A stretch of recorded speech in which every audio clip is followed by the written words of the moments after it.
Importante ang malaman agad kung may problema sa pantog or kung mayroong bladder stones. Dahil maaaring makaapekto ito dun sa pang-araw-araw na ginagawa ng isang tao. Dahil makakaapekto ho ito sa pag-ihi o maaaring maistorbo siya habang nagkatrabaho siya.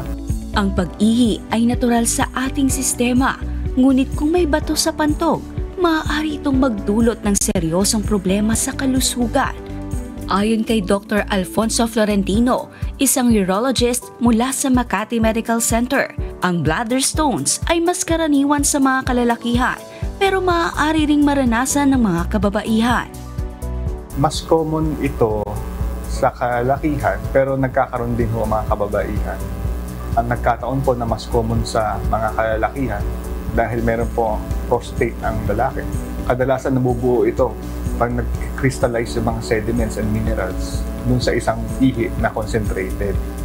Kumbaga, kapag yung ihi mo ay babad o laging nasa pantog, may naiiwan sa pantog, maaaring itong magdulot ng bato sa pantog o yung tinatawag na cystolithiasis. Dagdag pa ni Dr. Florentino, nabubuo ang bladder stones kapag ang ihi ay laging naiipon sa pantog na nagiging sanhi ng pagkakaroon ng mga crystals at minerals sa ihi.